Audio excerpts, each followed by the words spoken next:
तीन। Hello everyone, welcome to our channels. हमारी चल रही थी रीस्टार्ट सीरीज और रीस्टार्ट सीरीज में हम कर रहे थे एंडियल लॉजिक को। और कल हमने देखा था अनुमाना और अनुमाना के टाइप्स को, ठीक है ना। आज हम देखेंगे न्याय सिलोजिज्म को। अब तक इससे पहले हमने देखा था वेस्टर्न लॉजिक। आज हम न्याय सिलोजिज्म को देखेंगे और न्याय सिलोजिज्म जो लिया गया है वो अनुमाना के इन्फ्रेंस, जो अनुमाना जिसका सेकंड नाम इन्फ्रेंसा कहते हैं, इसके बेसिस पर लिया गया है न्याय सिलोजिज्म को।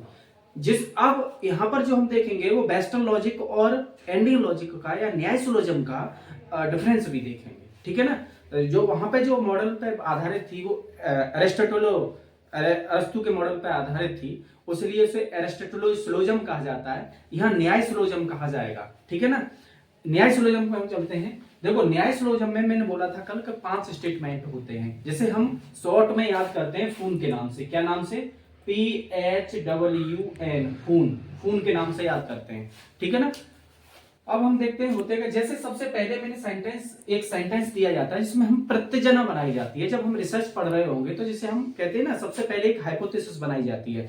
तो एक प्रत्यजना बनाई जाती है या हाइपोथेसिस बनाई जाती है किसी दूसरे व्यक्ति को या अपने फ्रेंड को समझाने के लिए कहा जाता है। एक प्रत्यजना, ये एक स्टेटमेंट बनाया कि the mountain has fire, the mountain has fire. अब आप दूसरे मित्र से कह रहे हो द माउंटेन हैज फायर। अब उसने कहा कि इस बात को मैं कैसे मान लू इस वाली बात को। तो आपने उसके लिए इसके लिए आपने क्या दिया? उदाहरण दिया, जैसे हम रीजन कहते हैं, उसे रीजन बताया आपने उसे। जैसे हम हेतु मतलब मिडिल टर्म होता है, जिसे हम हेतु या लिंगा भी कह देते हैं, ठीक है ना। इसका ही सेकंड नाम है। जैसे इसे प्रत्यजना या हाइपोथेसिस कह देते हैं, इसे हेतु या लिंगा। याद रखिए, जो आपने कथन बनाया है, स्टेटमेंट बोला है अपने दोस्त को, उसी के लिए आप रीजन दे रहे हो, उसी के लिए आप रीजन दे रहे हो, बता रहे हो बिकॉज लगा के, because it has smoke, what ever has smoke is fiery, for example oven.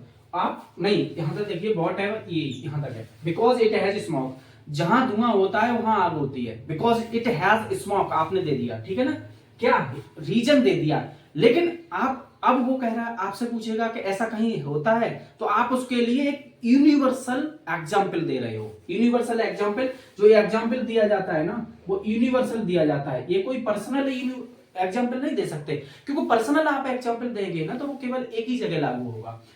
उदाहरण दे रहे हैं, तीसरा जो स्टेप आता है उदाहरण या दृष्टांता कहते हैं। जैसे कह रहे हो what ever has smoke is fiery, for example oven. आपने भट्टी देखी है, वहां जो धुआं होता है वहां आग होती है, या जहां आग होती है वहां धुआं होता है। आप what ever has smoke is fiery, for example oven, oven का आपने यूनिवर्सल एक एग्जाम्पल दे दिया। उसके बाद में आपने अप्लाइड किया उसे, जैसे हम उपनयना कहते हैं। देखो, PHU और N, ये फूल बनता है। उपनयना में क्या कह रहे हो आप? उस चीज को आप एसोसिएट कर रहे हो। The mountain has smoke which is invariable associate with fire. Okay, उसके बाद में आपने नियम बना दिया, निगमना, जिसे हम कंक्लूजन निकाल दिया आपने। जो आपने पहले बोला था ना, जो आपने पहले स्टेटमेंट बोला था ना, उसी स्टेटमेंट को आपने नीचे आकर सिद्ध कर दिया, हेंस लगाकर द माउंटेन हैज फायर।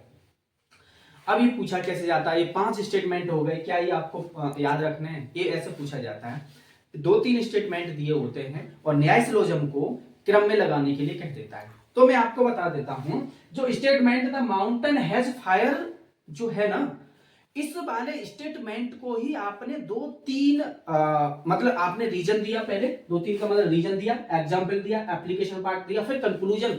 आपने कंक्लूजन वही लिखा रहा जो ऊपर स्टेटमेंट बोला था, द माउंटेन हैज फायर। इसी बात को सिद्ध करने के लिए आपने नीचे hence the mountain has fire.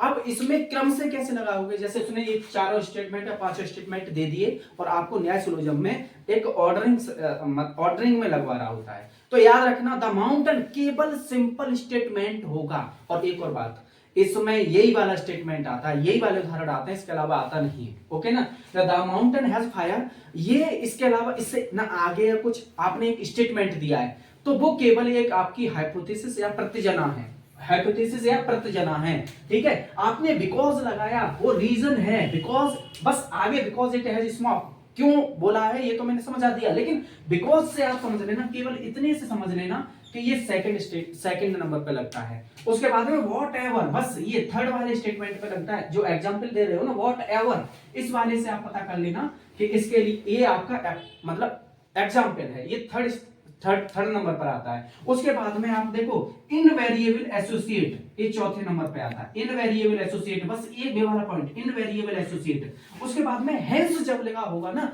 या प्रूव करने की बात की गई होगी, हेंस जैसे लगा दिया ना कि या प्रूव करने की बात की गई होगी, 5 नंबर पे आता है। मुझे लगता है कि ये समझ में आ गया होगा, आप इसे लगा लेंगे। जैसे न्याय सिलोजिज्म दे दिया जाए आपको, सिंपल आपको दे दिया था माउंटेन हैज फायर, तो समझ लो ये पहला भाग है। बिकॉज वाला सेकंड वाला भाग है, क्योंकि बिकॉज वाले में, बिकॉज कब आया था जब रीजन दे रहे थे आप हेतु वाले में। ओके, फिर उदाहरण तो वॉट एवर वाला ये थर्ड वाला स्थान है।